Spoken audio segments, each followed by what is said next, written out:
because it appears that it is India's destiny that its rise take place in an exceptionally turbulent era.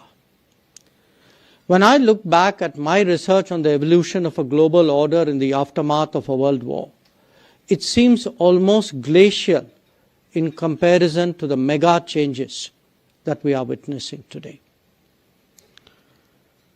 Consider the global landscape now, and let us reflect on the intensity of the transformation and its implications.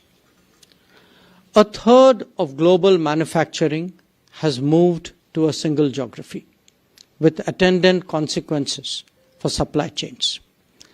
There is rising anti-globalization sentiment in many societies. Trade calculations are being overturned by tariff volatility. The global energy scenario has changed profoundly, with the US becoming a major fossil fuel exporter and China a key renewable one.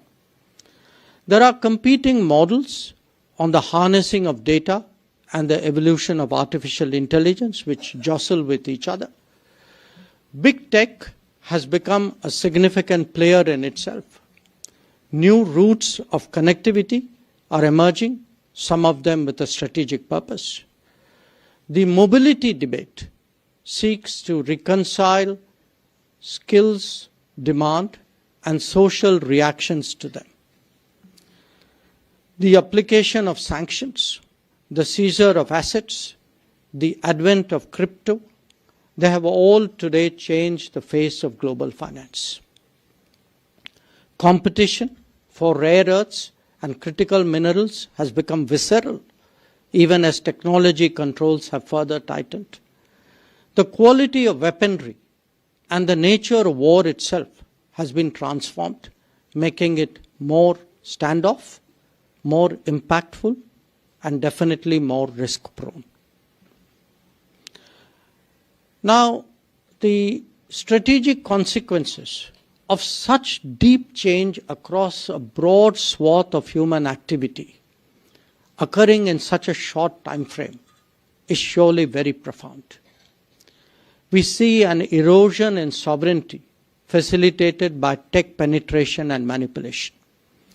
Global rules and regimes are being revisited and at times even discarded. Cost is no longer the defining criteria for economic transactions. Ownership and security are equally so. End-to-end risks are rising, beginning with the concentration of production, moving through limited supply chains, and then to the dependence on key markets. Alliances and understandings are being reviewed and renegotiated. A belief in balance of power is being replaced with actions based on margins of power. Cumulatively, the world is witnessing more competition and less compacts. The needle has shifted towards an intersection of interests and away from the promise of cooperation.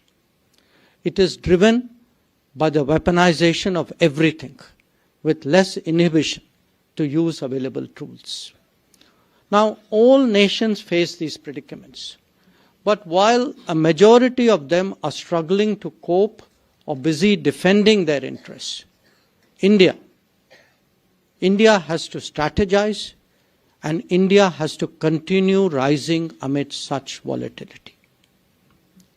Friends, the challenge for analysts and practitioners alike is to accurately read this complex and evolving landscape. Only then can we figure out how best India can calculate and respond. Now, this is by no means a defensive stance. We have to safeguard our interests and yet continuously advance up the global hierarchy. We have to de-risk our exposures and engagements and yet take risks when necessary. We have to appreciate that interdependence is both a stabilizer and at the same time a vulnerability. And the world is all about being on the positive side of that ledger. From India's perspective, three driving forces of demand, of demographics, and of data will propel its rise. While this is naturally a domestic agenda, the foreign policy implications are to weigh the pros and cons of our choices. Not just that, indeed to maximize the freedom of choice itself.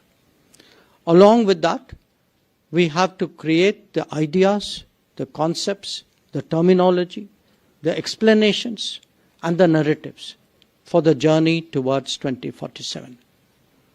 This is what awaits the SIS of the future.